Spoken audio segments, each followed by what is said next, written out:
O ingresso para Minions 2, A Origem de Gru, por favor.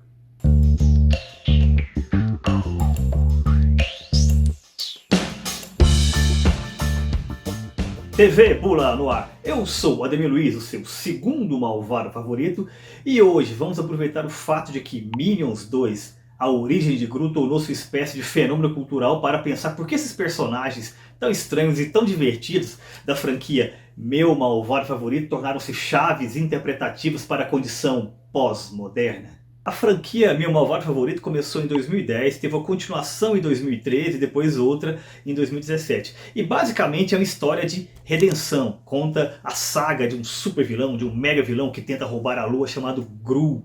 E ele se descobre um homem de bom coração com contato com crianças. Um dos principais ingredientes da receita de sucesso de Meu Malvado Favorito sempre foram os capangas de Gru, os Minions, né? Aquelas criaturas pequenininhas, amarelas, vestindo macacões e óculos e tudo mais.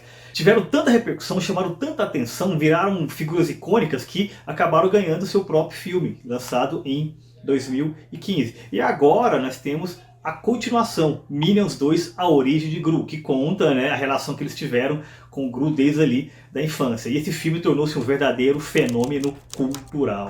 Podemos afirmar com toda tranquilidade que o que os Minions são para essa geração é o que o Pica-Pau ou o Pernalonga foram para a minha. Isso significa muita coisa. E o que são os Minions?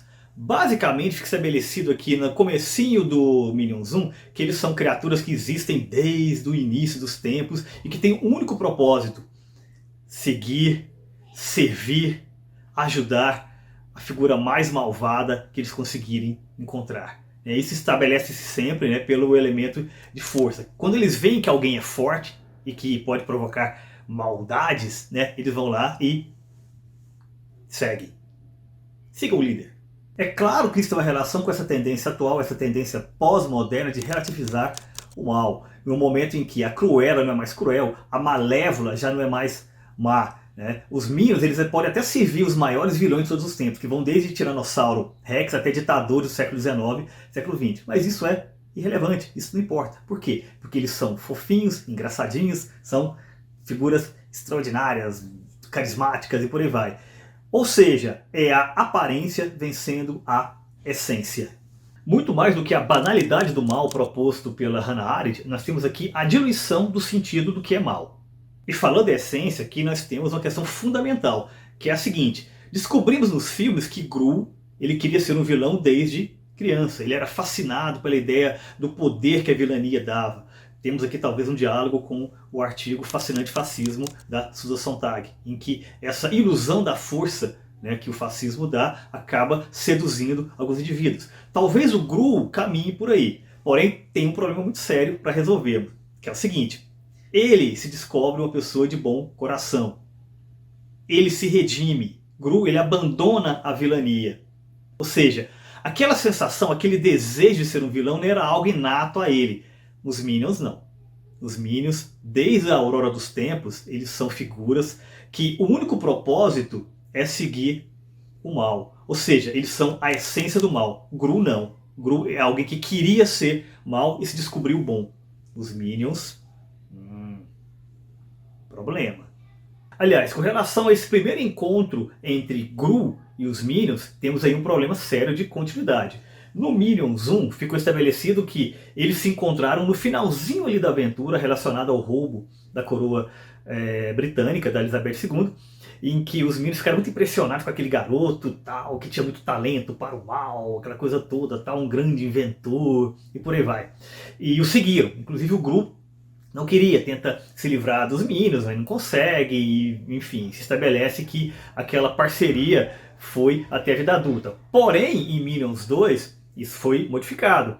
O Gru teria feito um anúncio, né, buscando capangas e tudo mais, tal, para os seus futuros planos maléficos, e quem apareceu foram aquelas criaturas, né, inclusive numa situação de chuva, né, em que ficou com pena delas e tudo mais. Tal. Quem viu o filme lembra da cena. Temos aí, né, o erro. Qual é a verdade? Ao mesmo tempo, temos que pensar que uma das forças de coesão da narrativa clássica é justamente a continuidade, a lógica interna da narrativa. No mundo pós-moderno, isso se dilui. Talvez nessa loucura a método. Mas, afinal de contas, por que Minions 2, a origem de Gru, pode ser considerado um fenômeno cultural? Jovens de terno. Isso mesmo, jovens de terno. Eles estão tomando conta, invadindo as sessões de Minions 2 pelo mundo todo. Às vezes apenas estão lá, de terno, nada demais. Às vezes vão em grupo, às vezes vão sozinhos, às vezes aplaudem o filme ao final, às vezes jogam banana na tela, às vezes apenas comem a banana, mas o fato é que jovens de terno estão invadindo sessões de Minions 2 pelo mundo todo. Repetir. Algumas redes de cinema chegaram a proibir a entrada de jovens de ternos acompanhados de pais, o que aliás é uma atitude bastante idiota e diria até autoritária. Mas o próprio estúdio Universal apoia essa iniciativa dos jovens, dos fãs dos Minions, né? Chegaram a colocar um tweet dizendo que amam essa trend. Sim, porque esse fenômeno é basicamente uma trend, uma tendência, mas qual foi a causa, motivo, razão ou circunstância para que ela surgisse? A origem é o ano de 2019 e a partir de um meme ligado ao filme do Coringa, que era basicamente o seguinte, né? Você colocava ali uma foto, né, de um grupo inusitado, que poderia ser um grupo de fisiculturistas, ou um grupo de bailarinas, ou um grupo de drugs de laranja mecânica, um grupo de hipsters, enfim, qualquer coisa, e escrevia em cima: o ingresso para o filme Joker, por favor. Significava o seguinte, que aquele grupo não era o grupo que se esperava que fosse assistir o filme, né, mas ele estava lá. Então, o ingresso para o filme Joker, para o filme Minions 2, por favor. Levaram esse meme para a vida real. Vida real entre aspas, porque no final das contas o objetivo da ação é fazer vídeos para o TikTok. E o uso do terno se explica porque um Chad, ou seja, um perfeito cavaleiro, não seria o público que se imaginaria que estaria assistindo o filme dos Minions. Que aliás eu não concordo completamente não. Soma-se a isso o fato de que a música que embala essa trend é a Rich Minion, do rapper Age, que fala sobre contar dinheiro e fazer música para os Minions. Quem conta dinheiro usa terno, obviamente. Mas para que essa ação realmente tenha valor, tenha peso dentro do espírito do tempo, ela tem que estar vinculada à hashtag GentleMinion. Claro que de Minions Gentlemen, né, que já tem milhões e milhões e milhões de visualizações. Ou seja, você não faz para você faz para o mundo. Por falar em mundo, aparentemente a trend começou em Sydney, na Austrália, quando 15 jovens foram ao cinema assistir Minions 2, Origem de Gru, portando seus ternos, e ficaram durante a sessão toda de mãos postas, elegantemente, ao final aplaudiram e se retiraram calmamente. Uma belíssima performance. Essa foi provavelmente a maior contribuição da Austrália para a cultura mundial desde Mad Max 2. Mad Max 2 é pura nostalgia, e por estranho que pareça, essa ação, essa trend ligada ao Minions 2 tem uma relação com nostalgia. É curioso usarmos essa palavra para falarmos da nova geração, dos jovens, mas é exatamente isso. Nós estamos nos referindo a figuras, a pessoas, a indivíduos que assistiram meu malvado favorito em 2010, quando eram crianças, e agora, jovens de 20, 20 e poucos anos, talvez um pouquinho menos do que isso, né, já estão começando a sentir o peso da idade e a olhar para trás e pensar: como era bom no meu tempo.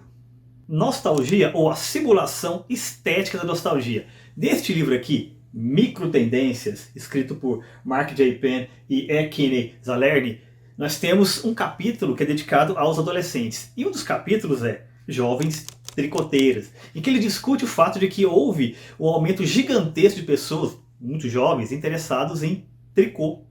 Exatamente isso. Ele tenta explicar por quê. E basicamente a resposta é a seguinte: de uma hora para outra, por questão de tendências vintage, tricotar tornou-se chique. Ou seja, não é o tricô pelo tricô, nem o tricô pelo que ele tem de útil, né, que vai produzir uma roupa. Não, é o tricô como uma performance social. Uma performance que não faz parte da cultura, mas comenta a cultura.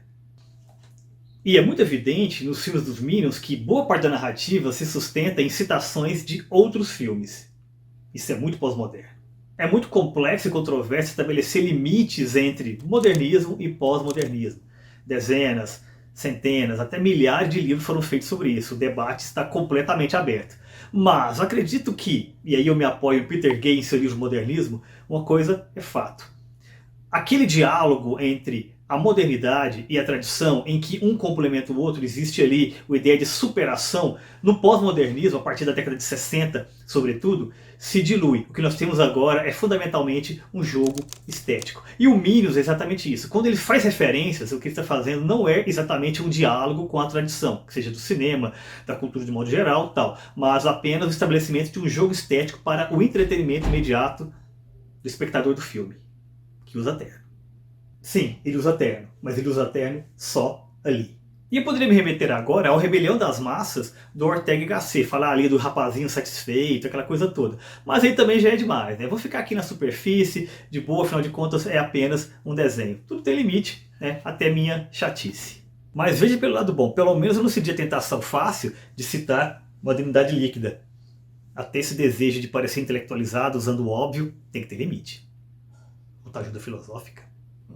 Dito tudo isso, se eu tivesse que fazer uma comparação entre as maldades do Pica-Pau, do Pernalonga, aquelas figuras da minha geração com os Minions, seria fundamentalmente o seguinte: enquanto que o Pica-Pau e o Pernalonga, eles são indivíduos, ou seja, eles fazem aquelas maldades, aquelas crueldades, são até um pouco sádicos, mas a partir de um registro de resistência, muitas vezes à sociedade, a indivíduos que estão se colocando contra eles, né? Ou seja, é uma coisa individual mesmo. Os Minions não. Os Minions, eles representam a maldade coletiva e mais, uma maldade inata, que muitas vezes não dá certo, né? Muito mais por incompetência deles, mas a maldade está lá. E é isso que é fundamental. De um lado nós temos os indivíduos, do outro lado nós temos o grupo, né? Nós sabemos o que um grupo pode fazer com o indivíduo. É quase sempre um elemento massacrante. Mas, para muito além desses textões de Facebook que estamos fazendo aqui, vale a pena assistir Minions 2 A Origem de Gru? Eu diria que sim, um desenho divertido, tem algumas passagens interessantes ali, algumas boas referências. Eu achei inferior ao primeiro, talvez inferior ao primeiro meu malvado favorito, equivalente ao segundo meu malvado favorito, superior ao terceiro, então tá mais ou menos por aí. Ou seja, vai lá, de terno de preferência. Ou não. Então, se inscreva no canal, deixa aqui seu comentário, né? Espalhe o conteúdo, comente, aquela coisa toda, né? Banana?